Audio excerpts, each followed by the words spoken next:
पुणे येथील कमला नेहरू रुग्णालयात संशयित बांगलादेशी तरुण घुसल्याची प्राथमिक माहिती समोर आली होती। या घटनेनंतर मोठी खळबळ उडाली। त्यानंतर रुग्णालयातील सर्व रुग्णांना बाहेर काढण्यात आलं। दरम्यान घटनेची माहिती मिळताच पोलिसांची पथके घटनास्थळी रवाना करण्यात आली होती। पोलिसांनी दिलेल्या माहितीनुसार काही स्थानिकांनी या तरुणांचे फोटो समाज माध्यमांवर बांगलादेशी म्हणून टाकून खोटा मेसेज पसरवला। त्यानंतर हे तरुण कमला नेहरू रुग्णालयात गेले असता समाज माध्यमांवर फोटो बघितलेल्या सुरक्षा रक्षकांनी पोलीस कंट्रोलला याची माहिती दिली। त्यानंतर पोलीस तिथे पोहोचले। तुर्तास ते दहशतवादी किंवा बांगलादेशी असल्याचे पोलिसांच्या प्राथमिक चौकशीत आढळून आलेले नाही, अशी माहिती पोलिसांनी दिली।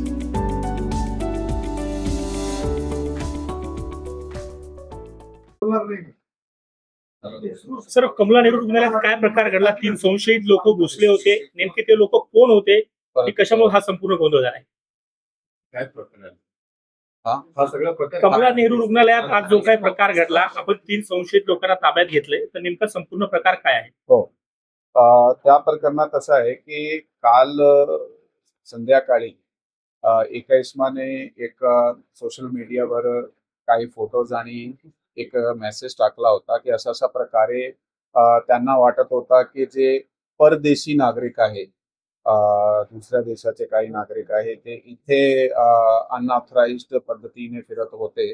त्यांनी काही भाषा तसे प्रकारची की असा त्याचा काही संशय होता। ते संशय असल्यामुळे त्यांनी ते पोलिसाला पण ते फोटो आणि मेसेज पाठवला आणि ते साधारण जे व्हॉट्सअप ग्रुप्स वगैरे आहे तिथे पण ते मेसेज फिरवला होता। आणि मग त्यामधून जे लोक होते, आम्ही काल पण ते चेक केला होता आमचे पोलीस स्टेशनने की अशा प्रकारचा काही कोणी संशयित व्यक्ती आजूबाजू आहे किंवा कसे।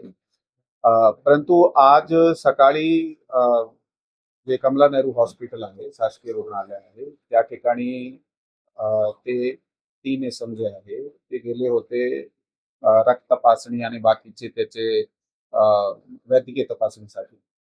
आणि मग त्या ठिकाणी ती फोटो आणि ती मेसेज हॉस्पिटलचे काही जणांकडे असल्यामुळे त्यांना संशय वाटला। त्या संशय असल्यामुळे ते फोटो वगैरे त्यांनी मॅच करून पाहिली, तर त्या लोकांना त्यांनी त्यावेळी आपल्याकडे बसवून घेऊन पोलिसाला इन्फॉर्म केला की असे प्रकारचे व्यक्ती आमच्याकडे आलेले आहेत, त्याच्या काहीतरी फोटो वगैरे मधून ते त्यांना पाहिला ते संशय वाटत होता।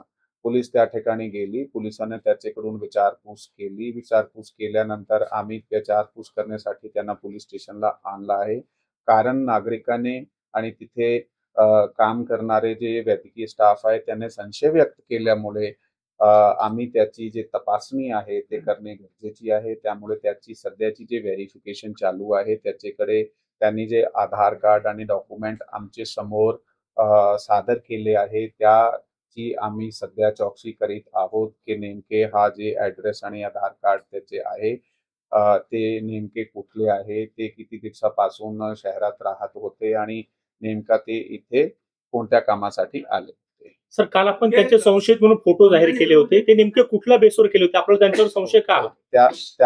त्यावर असं आहे की जसं मी सांगितलं की ही जी फोटो आहे ही जे नागरिक आहे पुण्याचे त्याच्याकडून काही इसमाकडून हे व्हायरल झाले होते। ते व्हायरल झाल्यामुळे ती आमच्याकडे पण आले होते।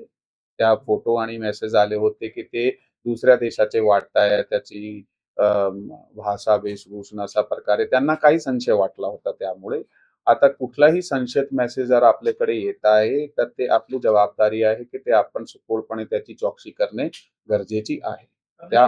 कमला नेहरू हॉस्पिटलमध्ये काय प्रकार घडला? त्याच्या ते कमला नेहरू हॉस्पिटलला ज्या वेळी त्या ठिकाणी गेले तर तिथे जे स्टाफ होता त्यांना ते कालवाला मेसेज आणि फोटो मिळाली आणि त्यावरनं त्यांनी जे संशय वाटला त्यांनी पोलिसाला इन्फॉर्म केला। त्या ठिकाणी ते आज वैद्यकीय तपासणी करीत होते त्याची। ऑपरेशन सुरू आहे, तर काही संशय आढळला आहे?